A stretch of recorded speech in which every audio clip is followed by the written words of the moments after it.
мисалы мектеп директорлоруна эркиндик берип койсочу, эркиндик деген нерсе да бул мындай башкар каалагандай эмес го, ошол өзүнүн билим сферасындагы мыйзам чегинен чыкпай жакшы бир мындай башкаруу системасы. Бул деген мисалы жаңы нюанстар болуп калат, сырттан келген ар кандай проекттер менен иштешебиз, сунуштайбыз деп келип калат мисалычы. Ошолорду да сразу моментально чече билүү деген нерсе да булчу. Чечкиндүү нерсе. Азыр ал нерсе андай нерсе болбой атпайбы? Мисалы бир сунуштар келсе, сүйлөшүп көрейин коллегам менен же районодон, горнодон, министрден деп ошентип кете берет да жогору карапчы. Бул жогорудан неме келгичейин, уруксат келгичейин канча убакыт өтүп кетет. Мурдагы сынакта 60 балл, 60% менен бирок окуу бөлүм башчылары гана катыша алат деген, 2 жылдан кем эмес иштеген окуу бөлүм башчылары гана катыша алат деген эреже бар болчу да.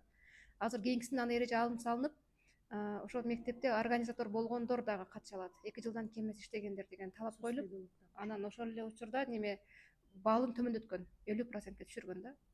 50%, мурда 60% эле. 100дөн 60% алса анан өтөт болчу.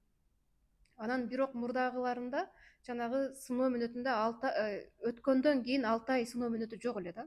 Азыр эми жаңы талап боюнча директорлук өткөндөн кийин мектепке сыноо мүнөтү менен барат. Эгерде 6 айда директор результат көрсөтө албаса, анда гана алып салганга неменин баягы зав районунун укугу бар да.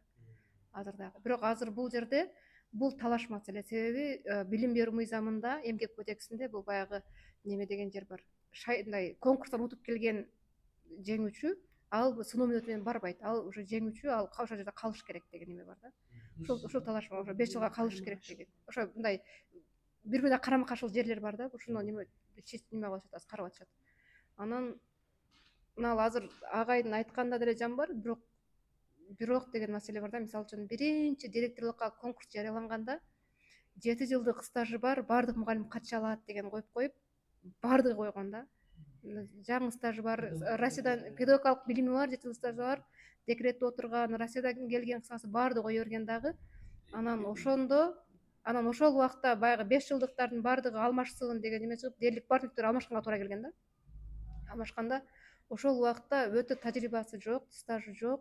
Айрыкча баягы компьютерди жакшы билгендер гана директор болуп неме болуп калган да. Себеби баягы тесттик суроолордо ошодон көп келген.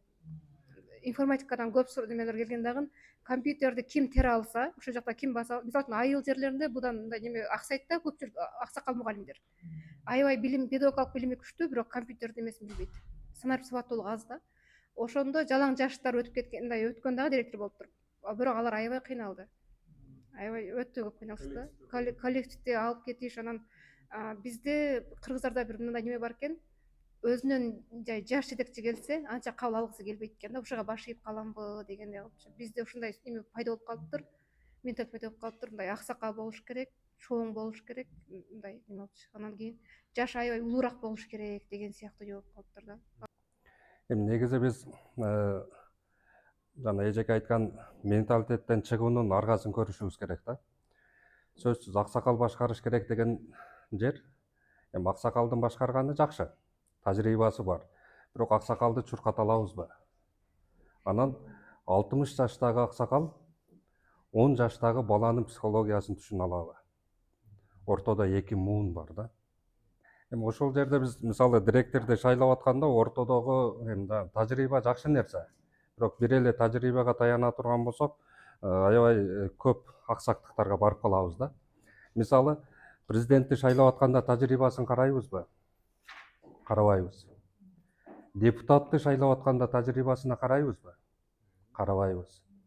Анан эмнеге мектеп директорунан биз тажрыйба талап кылабыз? Педагогикалык билими болсун. Бул шарт.